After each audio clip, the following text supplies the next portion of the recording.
Hi guys, good evening and welcome to PixelClan's workshop series. Today's session is going to be on typography and we already have a speaker with us at the moment, Chef Mamudu. Thank you so much for joining us and thank you so much for honoring our invitation. So guys, please just on the in the chat section, just type wherever you're joining us from. If you're from Kogi State, from Lagos State, Ogun State. I noticed in our survey there are so many persons from Ogun State and Lagos State. So just put that in in the chat box. Let's know where you're joining us from. So yeah, I'm genuinely happy to see you all here because there is something about a room full of people who want to learn, grow, and stretch themselves. And it really sets a different kind of tune, and that's the energy I'm feeling in the room right now. Thank you so much, Manuela, for joining us. Thank you so much, Kate. So today is not going to be about perfection. It's not going to be about trying to impress anyone or pretending we all have our lives figured out. Because trust me, we're all here to learn. We're all here because we're curious and we just want to learn what typography is all about.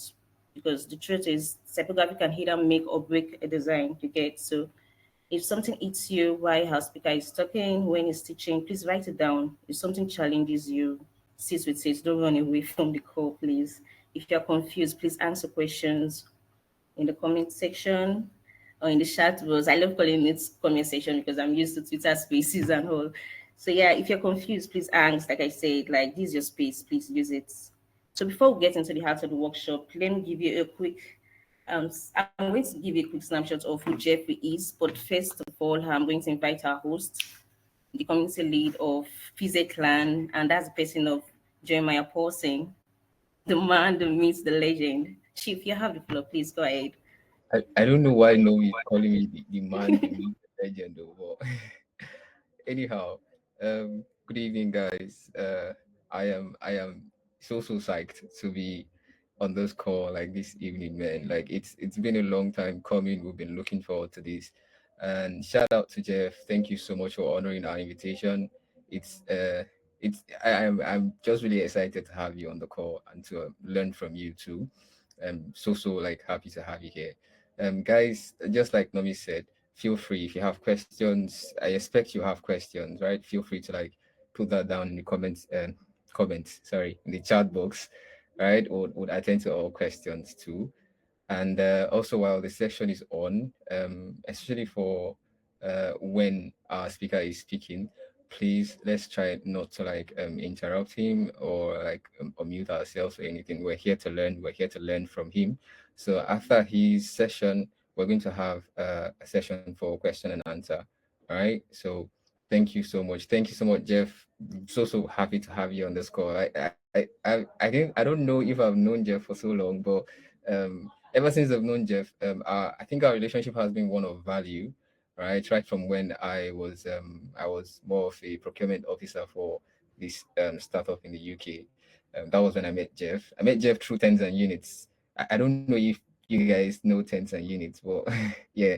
um so happy to be here, so happy to be here. I have expectations, guys. I have been looking forward to learning stuff on typography, and I'm happy it's happening right now.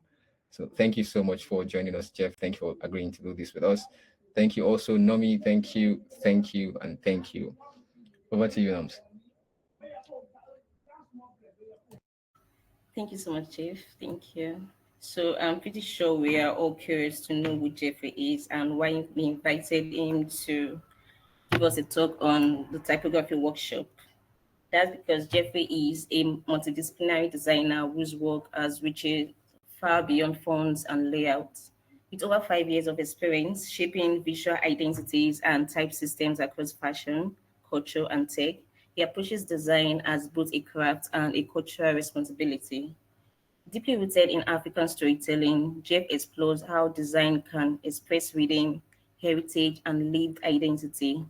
He's skilled in research-driven branding, expressive typography, and building scalable design languages that honor local authenticity while meeting global standards. What truly sets Jeff apart is the way he treats typography, not just as an aesthetic exercise, but as a cultural instrument. His work reflects a deep respect for the communities he designs for.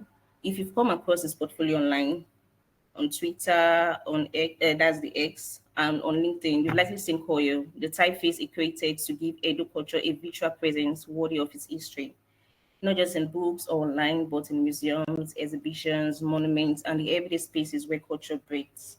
Jeff is committed to building brands that resonate with people, celebrate identity, and elevate the visual voice of communities across Africa and beyond. So let's get right into it. Jeffrey, thank you so much once again for honoring our invitation. It's really a pleasure having you here in PixelClan. Thank you so much. You have the Experienced. um, yeah, I'm also here to learn too. Don't let these guys make you feel like I know everything. I don't know so much, but I'm more than willing to share what I know. So today we're going to be talking about my experience with type and what I believe type should do for us and what it should be. And the title of the talk is "What the Type," because I could know there are other titles I wanted to use, but the space I don't think would allow me to do all of that. So I've prepared a couple. I can't share my screen. I'm not allowed to share. I don't know why. So we're fixing that now. We're fixing that now. Sorry about that. Cool. Please try again. You can share your screen. Let me check. Still not working. Maybe I should reload my tab.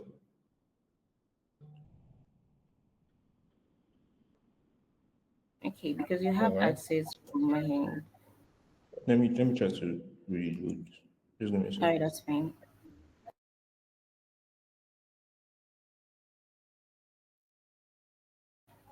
Hi, everyone. Thank you so much for joining in. Hi, Depo. Hi, Kate. Hi, Panwell. Did I pronounce that name correctly? Thank you so much for joining us. It's good to have you here. Okay, we have Jeff back on the call. Yeah, but I still don't have access. I don't have privilege to share. All right, please give me a moment. Let me see if I can fix that from my end.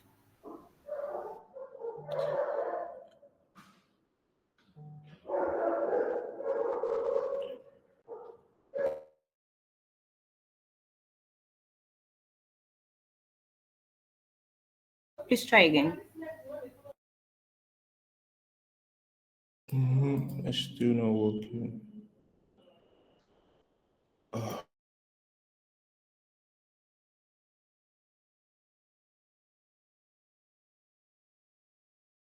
Okay, let's try again. Jeff, what about now? Oh, great. Yeah, we're good. I hope you guys can see my screen. Yeah, we can. Nice. Okay. So yeah, let's get started. Um,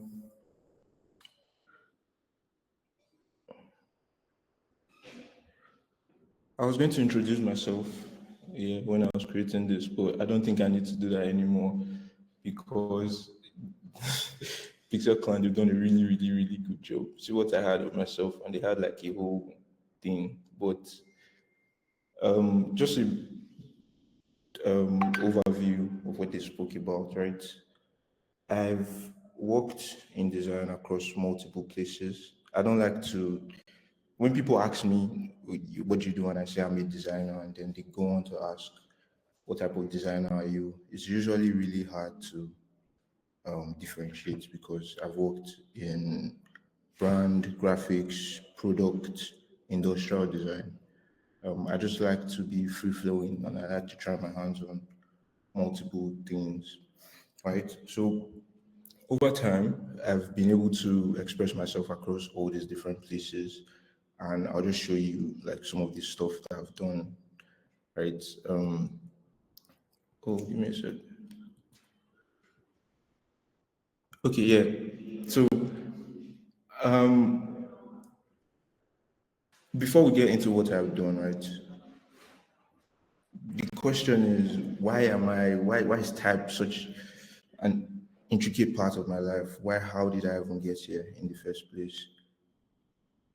Very often when you tell people that you love type so much, the way I talk about type, it's not very common because people tend to overlook it. It's now becoming a thing. in the design space, but like a year or 2 years ago, it wasn't this common, right? And I have a few things to thank for that. Number one is this woman here. Her name is Lauren. When I started designing, I used to watch a lot of her videos. At the time, electricity was a problem, even data. And she had these long form YouTube videos, like 45 minutes or where she would try to redesign brands in very, very short periods of time. So in the space of 45 minutes, she would try to redesign maybe like 5 brands from start to finish. And I love the way she used typography. She did not care about the boundaries and the rules that were set at the time. She used to stretch type and just walk around it however she felt necessary or fine. I grew up on a lot of pop culture. I listened to a lot of hip hop when I got into secondary school. So people like Lil Wayne and Hobson and artists like that who were very big on street culture, graffiti and skateboarding. I kind of modeled my life around them at the time. So graffiti was a very, very big deal for me. And I think that was what sparked the interest mostly with typography because it wasn't just normal text. It was, really artistic. Sometimes you could not even read, but it was visually appealing enough for you to stop and question what that was. Another place where I get a lot of my inspiration from is video games. I played a lot of video games as a kid, a lot, and all of them have, an immersive world where you get to interact with multiple things. And typography over time has evolved with video games, and it's something that I've always looked out for in the loading menu and all of that. I think in 2022,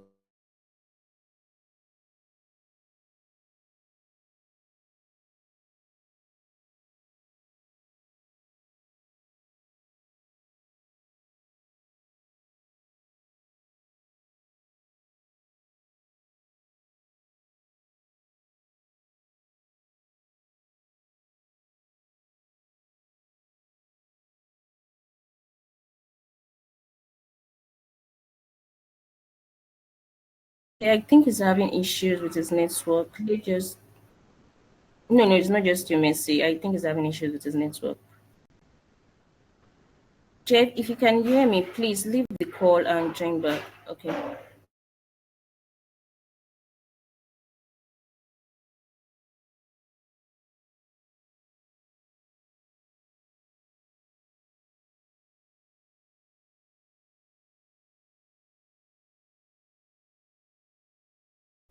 Hi, Ian. Good evening. Please turn off your video.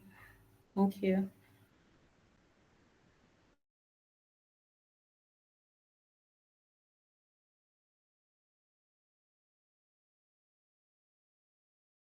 Let's just give him a few minutes to join the call.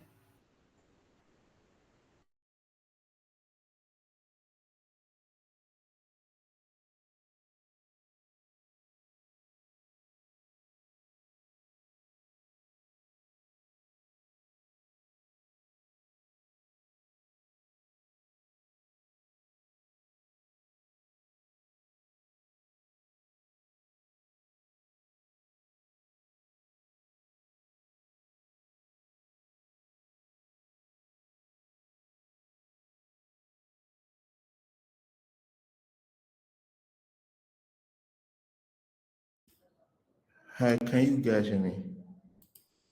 Yeah, we can hear you. Yeah, my internet went out. So where did you guys lose me? Sorry.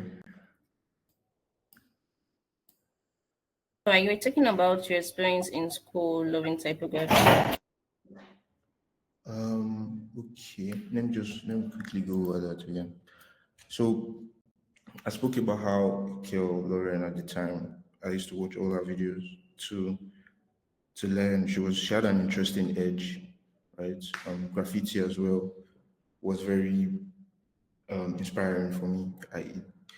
It was very different from what I was used to in terms of art. Like when you grew up in Africa, art is usually termed like paintings of human forms and all, but street art and graffiti is not something you come by a lot. And When I learned about this, it was just a very different world for me.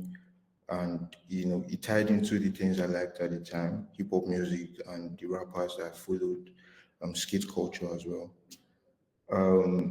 Then video games too were very important for me. Spent a lot of my time as a kid playing a lot of video games, a lot of them. And over time, type 2 and design has evolved with video games.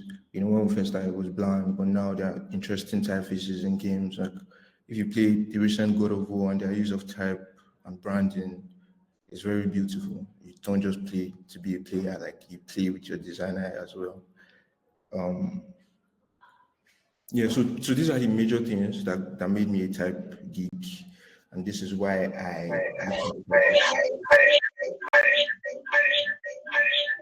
look into Please, unmute your mic. it. Unmute your mic, brother. Can you guys hear me? Yes, if you can. All right, good.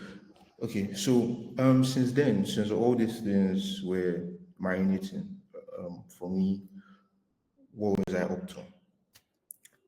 This was the first project I worked on that I took type really seriously. It was one of my first branding projects in 2021 or 2022, I think. So I was branding this business called Caliphate Bespoke, and it was this northern guy who was trying to do a really luxurious brand, right? He was trying to make things look really sophisticated, and he gave me the job of being his designer. The first thing I did was I like to own my, when I'm presenting my design choices to whoever I'm designing for, I like to show them that I did it from top to bottom and from all sides possible. That's how I like to think, do a very thorough job. So I was like, okay, I don't just want to get any font and put on this logo. That would not be, I don't think you should pay me for that. I think anybody can do that. At least that's the way I think. So I tried my best. There was this interesting letter that they had in this typeface at the time called feedback.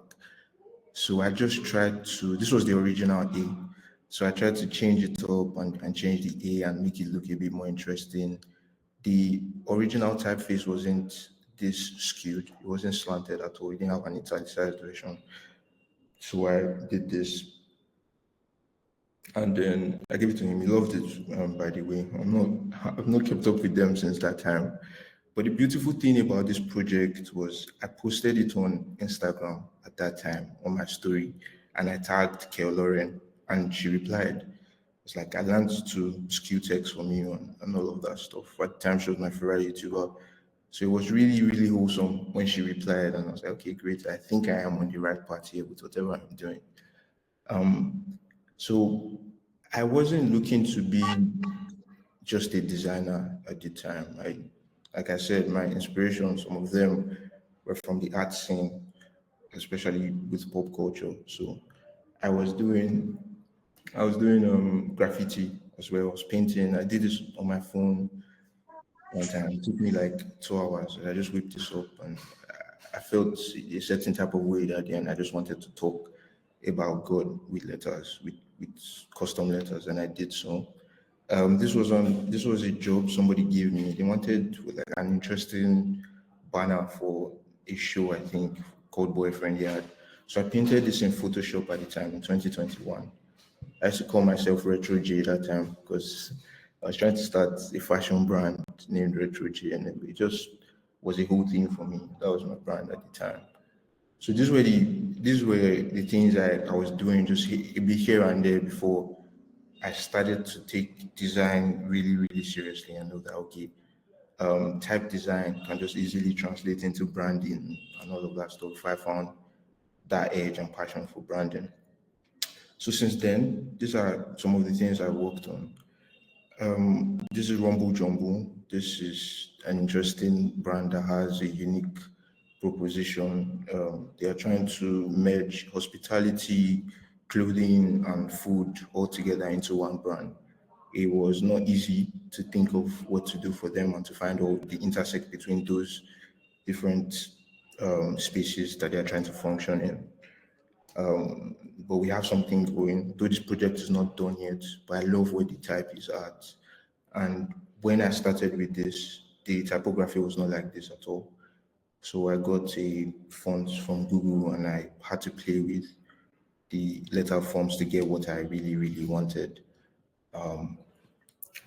Another project I worked on is Starlight, and Starlight was an industrial design project as well as a branding project.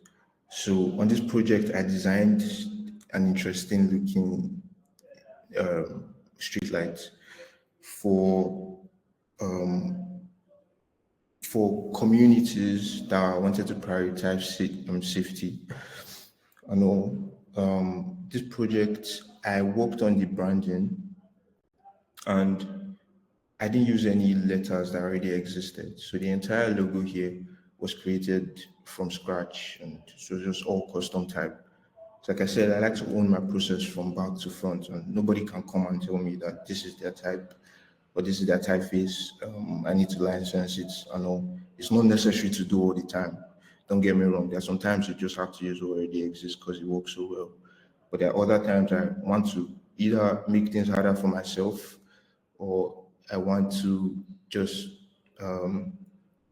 really, really do something out of the box for my client and for myself as well on my brand. And then I take things the extra mile. Another project I'm currently working on is called Rebuild. And this is a very interesting one because I've had to tie a lot into this. So Rebuild is a hardware or engineering company that's trying to build hardware for Africa, right? And if you are thinking of hardware, you are going to think of hard stuff. You're going to think of machinery. You're going to think of hard surfaces and all. But I'm trying to take it from the approach, from the side of culture, from the side of colors and patterns and how Africans like to operate. So I believe Africans are really colorful people. If we go by what the norm is and look at German design, it would be a lot of and gray and whites and really minimalist colors. But I'm trying to find a way that African hardware can be as colorful as well. This typeface was created by myself as well again for this project. No, I didn't use any base. I created this from an idea that we're using at the studio. The idea here is the fundamental of the entire brand starts with the bolt, and the angles on the bolt are like 60 degrees each. So I used those 60 degrees to construct these letters from squares, and they have the hard side and all of that going for them and all of that stuff. Yeah. Another one I worked on this year as well was King Vida. I really, really love this one as well. This is for an artist, is a musical artist, and I wanted something a bit gothic. I wanted something classic as well, and all the typefaces I was seeing, they were not what I really wanted. Either that or I had to buy it, and I was like, okay, I could just make something by myself. And as soon as I made this K and the V, I think I was like, oh, okay, I just have to finish this at this point. So it was a really interesting project, and it was really fun to work on this. And the one that people know me the most for is Koyo. Koyo started out as a dream. I was on my way to Lagos from Benin last year in November, and I was just looking out the window and I thought to myself, if I was given the opportunity to brand the museum in Benin, what would I do as the brand designer? Where would I start? And again, with the idea of trying to own my process from beginning to end, I was like, oh, I'll start with the typeface. And then in the box, I started sketching out ideas and all. And I did not start working on that up until the early this year or so. And then it caught some fire on Twitter. And I was like, now I have to finish it. And it's something I've still been working on, trying to figure out the letters, find something unique to put out that's not really like what's going on out there already. But when it comes to type, this is how I think, this is how I've applied it to the projects that I've worked on. And this is just the starting point for me as well, because I'm just finding my foot with branding and how much I love it. because as said earlier, I've worked across multiple verticals, but branding is the one I love the most. It's interesting because you get to tell stories and from your own unique perspective and all. So if we try to mash all of that in my experience, we try to mash all of that and deliver something to you guys that's going to stick with you for my process. I have understood in my journey as a designer that design is communication. There's no other way to really think about it. You believe something should exist a certain way, and design is the communication for other people to align with that your vision. So if you look at it, everything you interact with is communicating to you in a certain way, and that's design. And the voice of that design most of the time is typography, especially when it's digital in our age, you know, at least. So everything I do, I think of it as a personality. I think of it as a human being that I'm trying to design. For instance, if I get a gig to design a brand, I'll be like, okay, imagine you have a blank canvas. Those of you who've used Snapchat, you might understand what I'm talking about. You have a blank Bitmoji, a blank person, and you can choose all their features. You can choose their hair color, hair type, hair length, their height, their weight, their eye color, and all of that stuff. Those are the things that design asks of you all the time. So you treat it as a personality.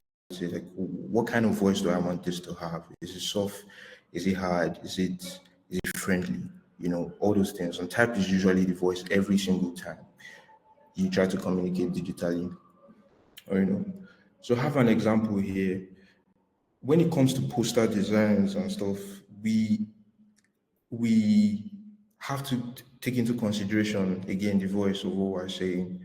So with all forms of design, you know, choosing a typeface is very essential. It's very important. The kind of typeface should tally with the kind of message you're trying to pass across. This is obviously horror. That you don't need anybody to tell you that, right? And this typeface sits well, even though you might have some legibility issues. It sits well with the entire messaging that's going on here. But if I decide to change it, if I make this kind of cursive font, even though the color goes a long way in helping it try to achieve what it's meant to communicate, it still feels a bit playful. If you saw this on the left, it will look more scary, to pass across that message way more. It fits in the context in which this was intended to, right? Another example is something like this. If you want something really friendly and soft and nice, you cannot come and use this kind of typeface.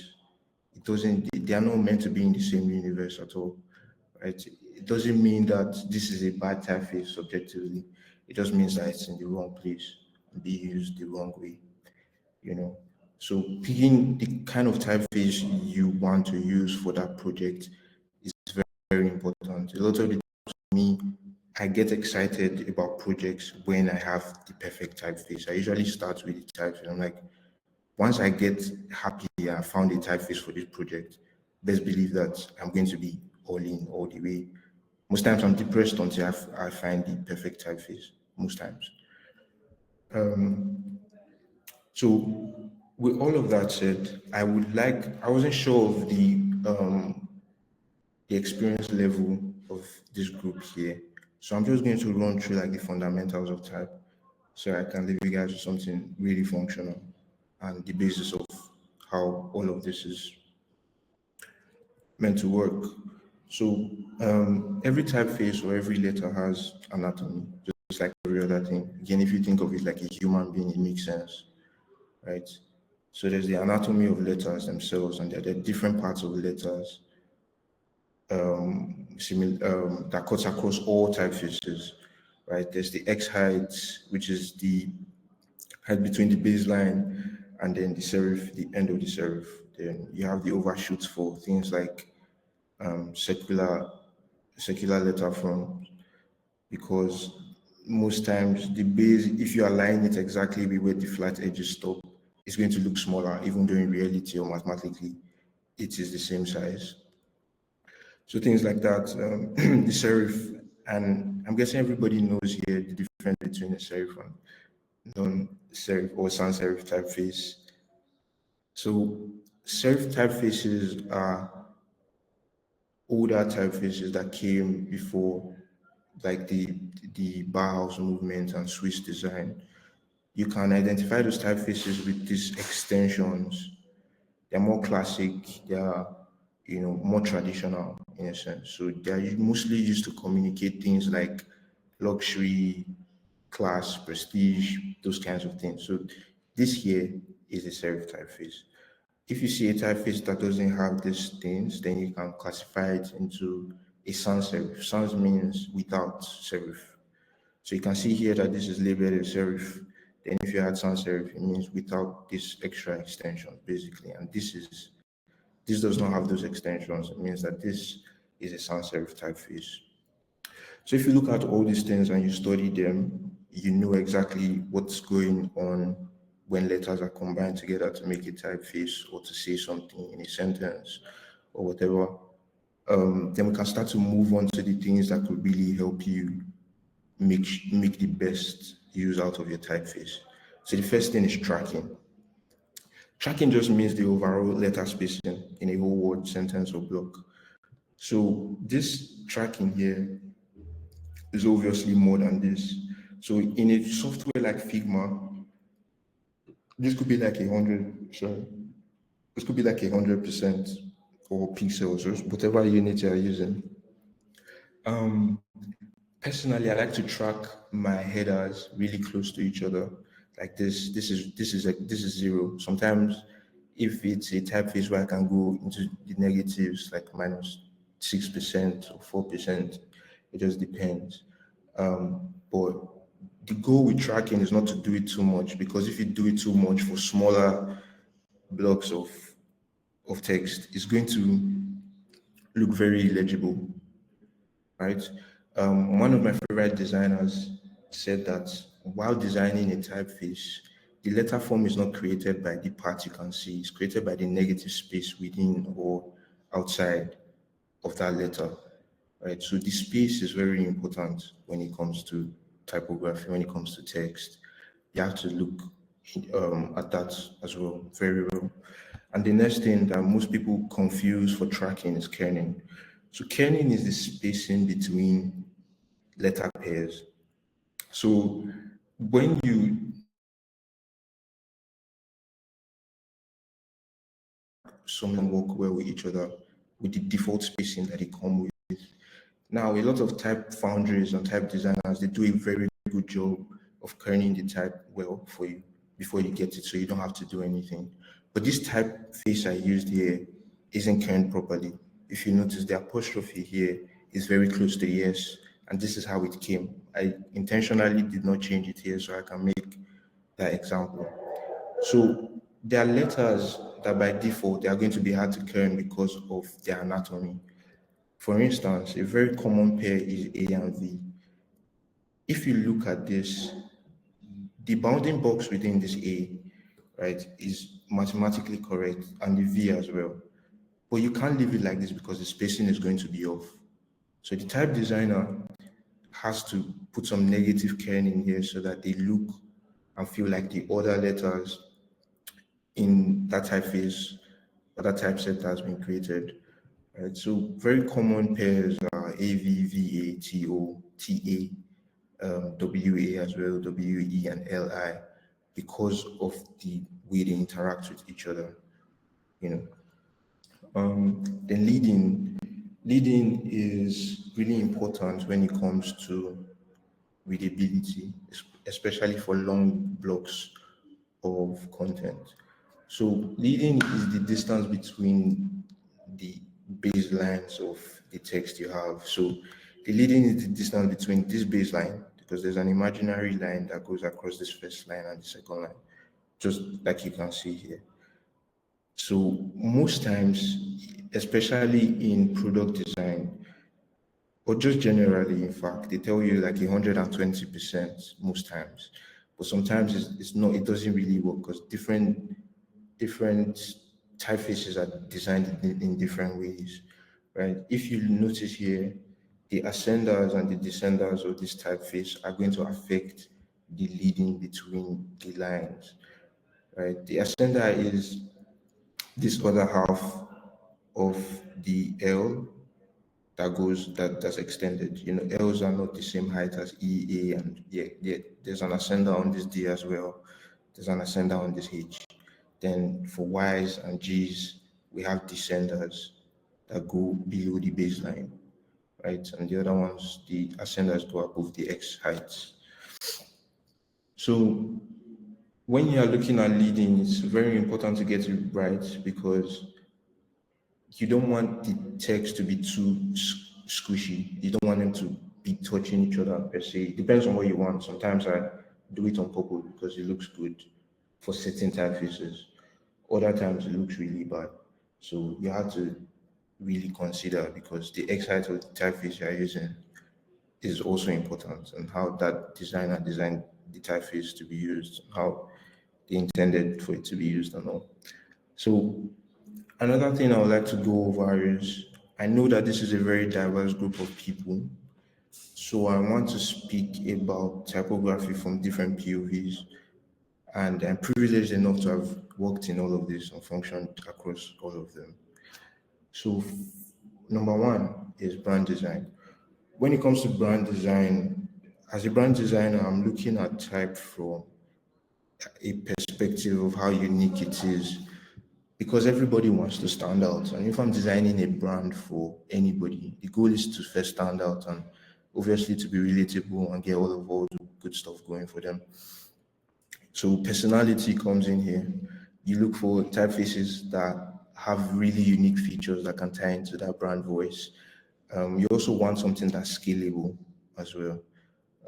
If you look at the works of top design studios in the world, they usually have a type system. You see them put semi-bold, bold, regular, and all of that to show that they have all these font weights because at different times you might need different ways to pass across a certain type of message.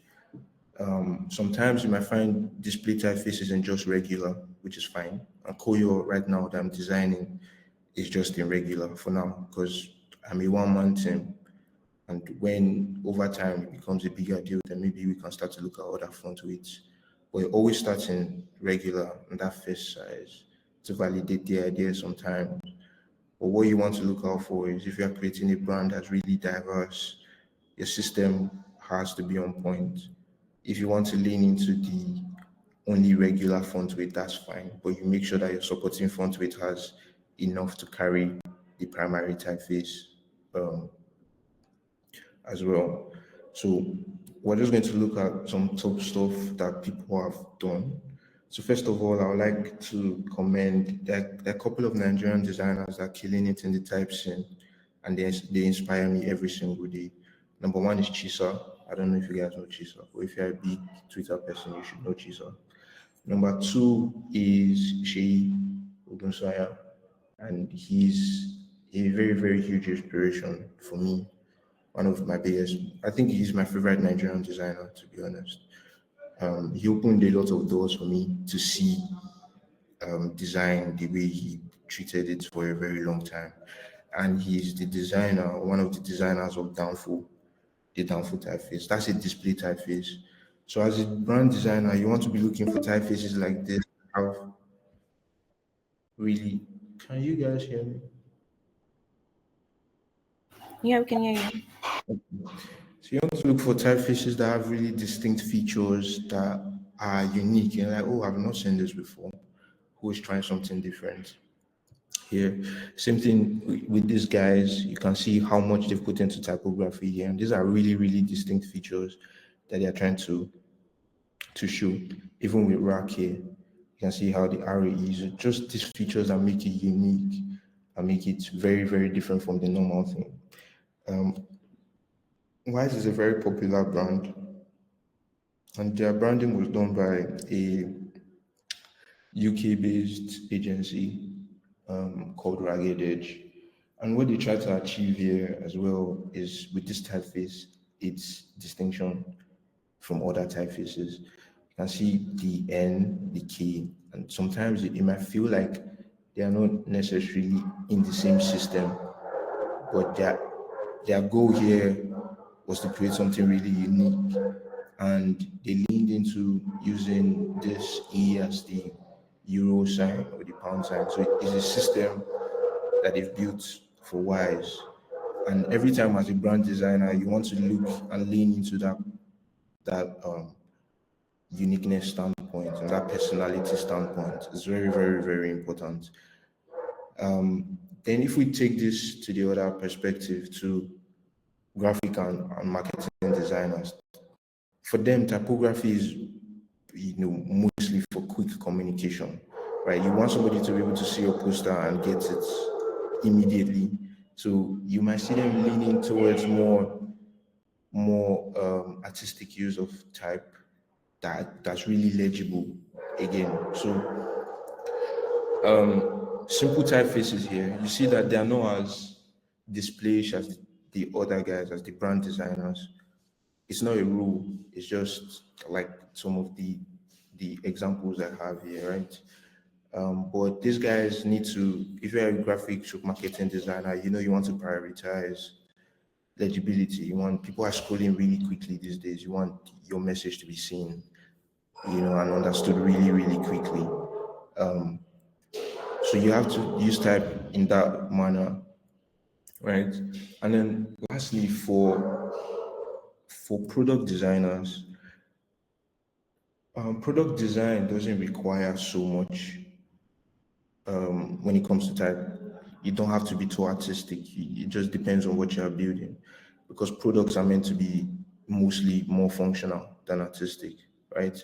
So if you look at brands like Wise that was created with that really nice display typeface, their app doesn't have all of that, uniqueness going for it in terms of type, in a sense. So product designers, you want to prioritize legibility and clean, readable stuff. A very good typeface that has consistent hierarchy, right? Something that's going to give you a lot of weights and sizes that you can use across websites, mobile apps, billboards. These days we have Vision OS, we have smartwatches, we have car dashboard UIs and all of that stuff. So you want typefaces that are going to cut seamlessly across all of that. And the goal for you is not to try to be super artistic. I'm not saying there's no room for that. There's always room to be artistic, but that you have to prioritize the user first when it comes to product design. But there are other interesting ways in product design that you can use typography. It doesn't have to be boring, right? For like a sports application now, you can lean into the more edgy stuff, the more stuff that looks really sporty, that has a lot of movement going for it, right? These guys have done a very good job at that. If you are creating something really friendly, like this more guys, that is in a really rounded font. It all boils down from the type designer as well. But in a case where I know a lot of Nigerian founders don't prioritize branding as much, they'll just be like, hey, I want to do an app. This is my logo that they probably sketch somewhere, or they just have a logo and they don't have a brand system. And then most times you have to come up with a typeface and all. So these are ways you can consider all of that and create something really, really, really good that has a system that can work for you. And if eventually they get to where they're going and they see brand design as something important, then you've already created a system for them just by doing the product design, so that can bleed into the brand design and all of that stuff. So I think for across all of these guys, the major takeaway is type is communication. Again, that's the most important thing. It is the voice or the personality of whatever it is you are designing. The brand, a product, or marketing, graphic, whatever it is, just think of it as the voice. How do I want this to be heard? Design speaks, design is communication. Look at that. and let that drive your decision making to picking the typeface and how that system could be built as well. So my inspiration for this deck was I was walking down my streets a couple days back and I saw this guy just painting this wall. And again, because I like graffiti so much, I was like, hey, what's this guy doing? And I was like, okay, I must make my deck look like this. That's why you have so many random colors and a gray background at the back. And my other inspiration is Rapunzel, and this one is very personal to me. Very, very personal, but it got me to creating this deck today and yeah, what I have going on here. So I hope that with all I've said, somebody is inspired, somebody has learned something. And once again, thank you so much, guys, for letting me share my 2 cents on what typography is, what it can be, and how I look at it. So, if you have any questions, please fire away. Thank you so much, Jeff. Thank you. Thank you. So, guys, if you have any questions, please use the time for you to answer questions. You can unmute your mic or put them in the chat box.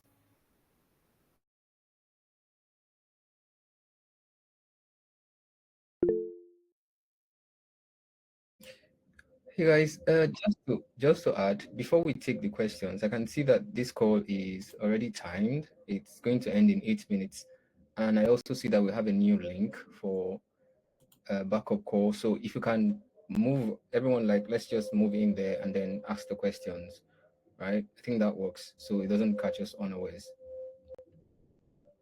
Please, guys. So let's all like use the link in the chat box, get into the new call, and yeah, let's ask questions there. And then just watch them lean into it or lean out of it. But the best you can do is try to educate them as much as possible. So gather your facts, be prepared for whatever question they throw at you. Believe in the system you are trying to build. As designers, we are visionaries. We can't say for certain what the future is going to be, but we have a grasp of what has worked before, and what we believe is going to work. So just be firm in that and then do your due diligence and hopefully they get it. Does that answer your question? Yeah, thank you very much. Thank you. That's great. Thank you. Thank you so much, Jeff. Does anyone else have a question?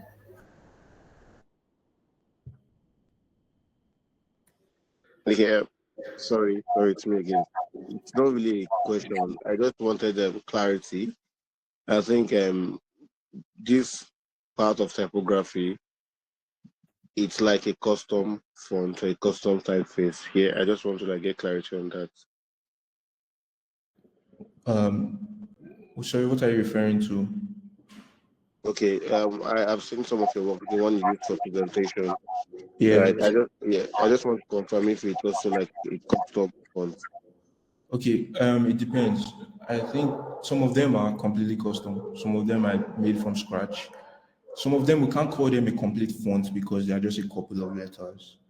But I understand the systems in which I have designed them, and if in the future I need to scale these letters to become an entire typeface, it will not be a problem. So a lot of them there are from scratch. They are all mine. Other ones are from already existing letter forms that I just edit enough to make my own. And I just thought about something while I was answering that question. Fuck my brain. Sorry, just give me a sec. Yeah, okay. So when I'm making designs for some small brands or some brands that don't get the essence of having custom type, the goal sometimes is not to push it on them. The goal is still to do the barest minimum. So make maybe the logo letter forms, right? Don't do the entire A to Z extended Latin typeset or whatever. Just do what's good enough to get them there. And then if you guys put all your energy into scaling this business, they'll get to a point where they know that you've been an integral part of their success. And at that time, they'll be willing to give you enough money to go and develop the entire typeface. For instance, I think last year Spotify spent a huge amount on creating their own typeface. It became more popular this year, but it got them till last year or 2 years ago to make their own. They didn't do it from scratch. So you see that different clients require different level of patience. So you have to align with whatever they're building, align with them as well. Yeah, Thank you very much, man. Totally understood. I was. Thank you so much, Jeff. Someone just dropped a question on the chat box. You mentioned something about a friendly app using a round typeface. Could you kindly address the message the shape of a typeface passes across? All right. Beautiful question. So again, typefaces are, if you look at type as a voice, that would not be hard to see, right? You just think of it as, if I had a really, really sharp edged typeface, it feels very energetic. It feels like it's screaming at me. But if you have something really rounded, something soft, it's more calming, it's more friendly to look at. Right? If you look at a lot of the designs that Apple does, they use, I don't know what their version of Nunito is, but I think that's the Google version of that. But they have a system where they can use some really soft typefaces. So I'm coming, let me just go back again so I can illustrate this clearly for you. Okay. So if you look at this, right, you cannot see. Let me zoom in. Let me make it easier for everybody to see what I'm talking about here. If you look at this typeface now, right, and compare it to something else, if I wrote more and more in some other typeface, you can see that the feeling is not the same. This feels a bit more corporate. It feels more straight to the point and sharp edged, right? This feels a bit more friendly. I hope you can see that. So, a lot of times with friendly typefaces, making it round is like the easiest way to go. Making it round is the easiest way to go. Sometimes how playful the typeface looks like, maybe obscuring some of the characters in a sentence, um, could make it look really, really playful. Like the design I did for this, these are multiple typefaces that are not meant to be with each other, but you already know that what I'm trying to do here is try to be playful. This P didn't even come like this. I rounded it, if you notice. So you have to just pay attention to how it might look. Things feel, they have a certain way they feel, they have a certain way they communicate and they speak. And the more time you spend trying to figure out these things, it becomes a part of you. Design is not theoretical. You actually have to practice it really well to get these things. Yeah.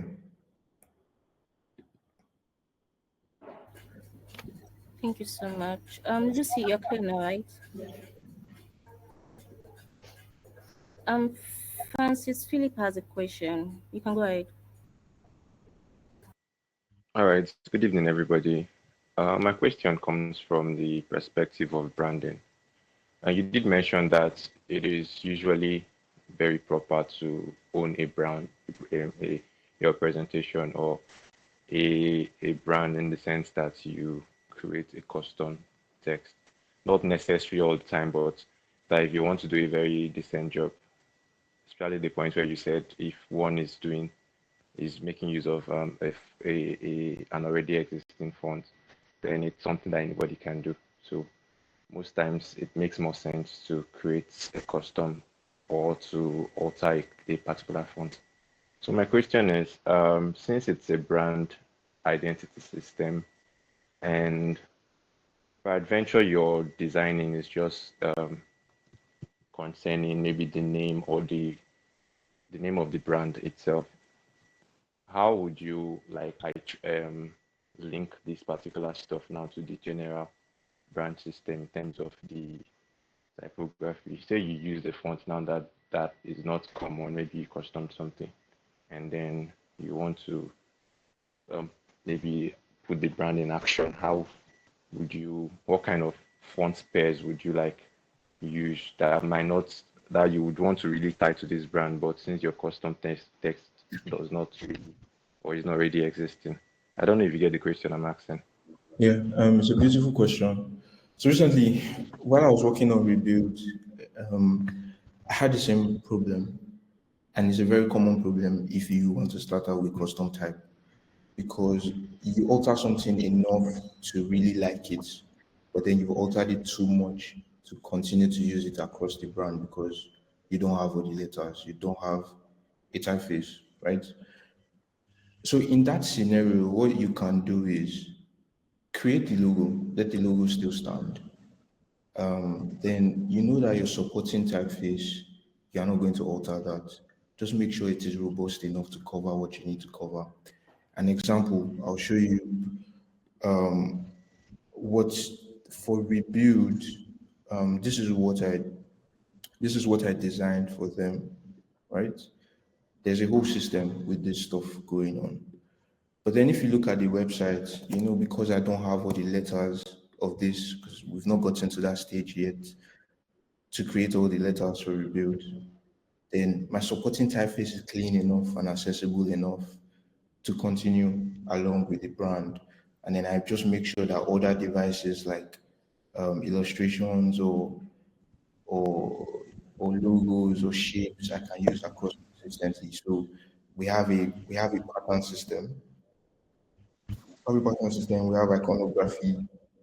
We have other things. But when it comes to type, I just kept the type simple. And this is the website. I just kept the type really simple.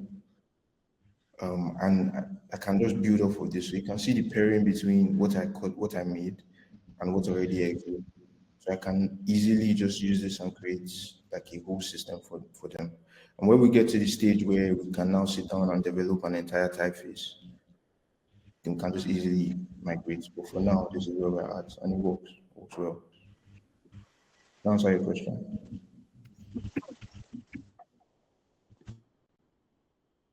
All right, thank you so much. Does anyone else have a question?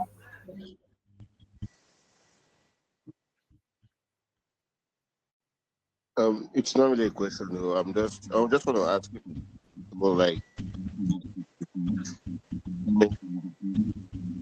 Francis, can you please mute your mic? Okay. No, I think he's trying to. Francis was trying. Can Francis finish up, Joshua, before you go? I think he was Okay, trying to okay. say something. Francis, can go ahead. He did mention if I was okay with his answer, and I said yes. Sorry, I forgot to turn off the mic. Okay, cool. That's All right. good. can I go now? Yeah. Okay, so I was asking if it's possible to get across to be like contact with you. I don't know if you're on the group. Yes, I am. Just search for Mamudu or Jeffrey. You'd find me. Context me. Okay, thank you. Thank you. All right. No biggie. I saw somebody's. I went through the responses on the form, and somebody spoke about learning about auto layout. If you can't ask your question here, right? So you can just text me. I am more than happy to get on a call with you. Okay, thank you very much. Yeah. Yeah, also just to add to that, you can also connect with Jeff on X and on LinkedIn. I think we have his handles pinned here. Nomi, can we get that up? So guys, please let's show him some love and follow him everywhere. Like follow him everywhere, follow his work, so you can still like get to learn from what he posts about too. Right? Thank you.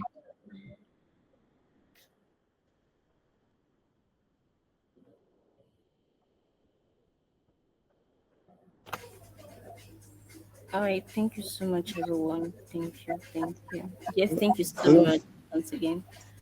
Oh, Um, right to your question. Who's yes. taking It us? seems. I don't Yes, know. can It you answer seems. one more question? Yeah, please go All ahead. right, thank you. Okay. It seems everyone here is kind of a pro or that intermediate phase of design. Well, I'm new here actually. I started learning.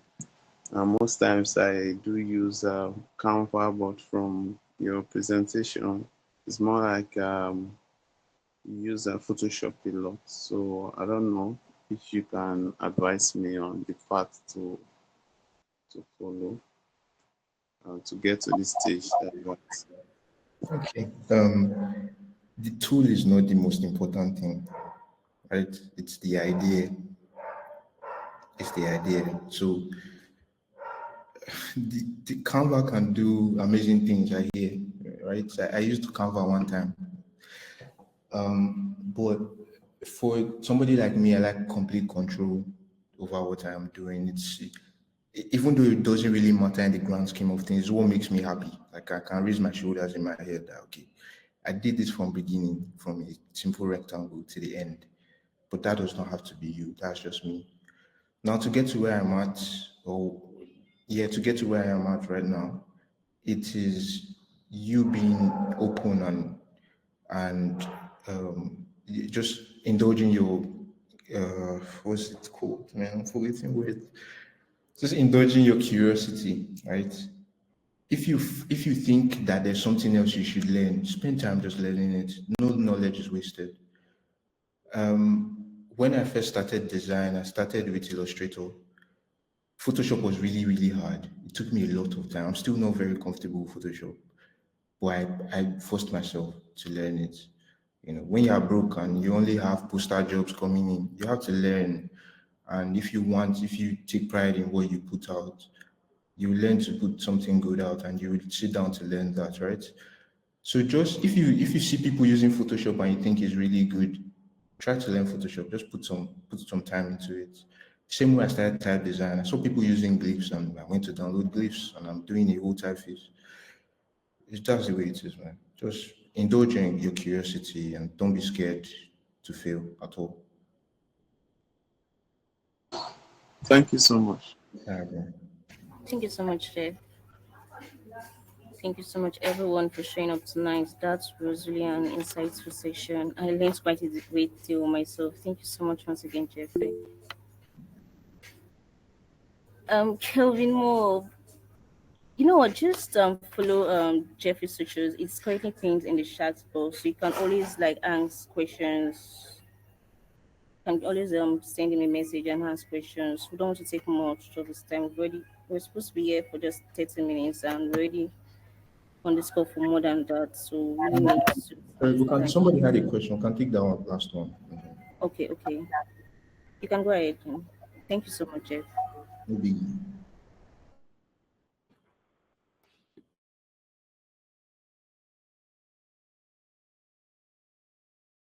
All right, you can answer question.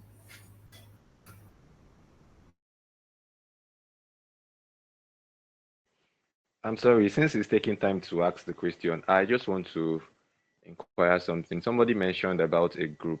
Somebody mentioned a group. I don't know. Is there something you can share? Because I would really be interested in joining. I mean, just to answer that, if Jeff is cool with staying in the group with us, then of course, yeah, we're willing to like share that. If you have questions, you can always ask there.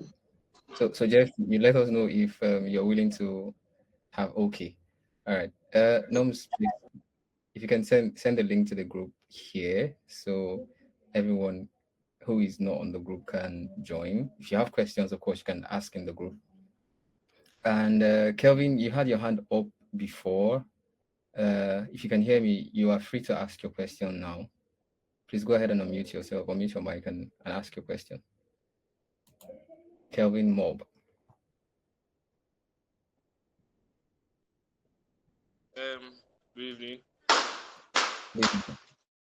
What I just want to ask is when, let's say, when it comes to designing and you're using a different type of, let's say, fonts, what's the limit of what's too much in designing? Is there a limit to what can be too much? Let's say you're designing, let's say product design. Is there a limit to what can be too much or too little? Yeah, again, it depends. Thank you for specifying product design. When it comes Can you mute your mic? Okay. Yeah. When it comes to product design, you have to keep things really clean and straightforward. So most times, two is fine. No more than two. Two is okay. But in a real sense, like design does not have any restrictions at all. And it's even more common now because you see things that were frowned upon, like using a cursive font and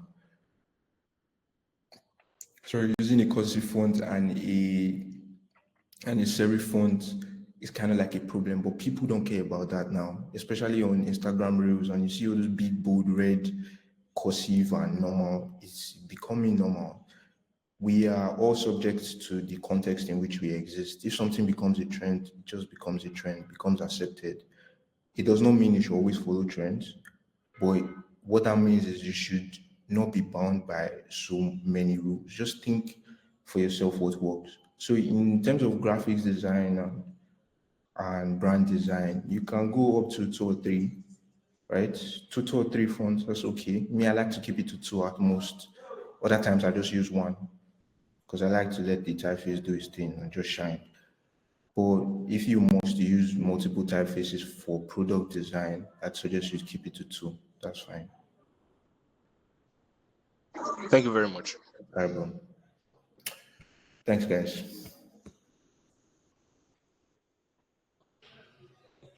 And thank you so much, everyone. Thanks once again, Jeffrey. Yeah, no biggie. Thanks so much for having me, guys. I'll be on the group chat. Whatever you need to talk about, just let me know, and I'll reply you as best as I can. Okay. All right, all right. Thank you so much. Cool stuff. Thank you, Jeff. Yeah. Take care, guys. I'm going to send the group link now in chat box. I know Francis is asking for that, sending that. Sorry, I could not hear you. Wait. Please go ahead. All right, guys, just a few announcements. Meanwhile, you can follow us on our socials. We are currently on X at PixelClan HQ and on LinkedIn and in PixelClan. And we're having another workshop coming up next week, Saturday, which is 6th December. And we'll be hosting Ayasola Ayodeji, popularly known as SJ, is also a brand identity designer, the digital products and web experience designer as well, and is also the co-founder of Indices. So he has a lot of experience in this whole job thing space. So if you're interested, please join us next week, Saturday, and we'll be honored to have you. More information on this workshop, the slides will be sent across to you in the waiting room. So if you're not there yet, the link will be sent on in the chat box so you can join the waiting room for those that are not currently there. And once again, thank you so much, Jeff. It was a pleasure having you on this call. Thank you so much. So, guys, that's it for now.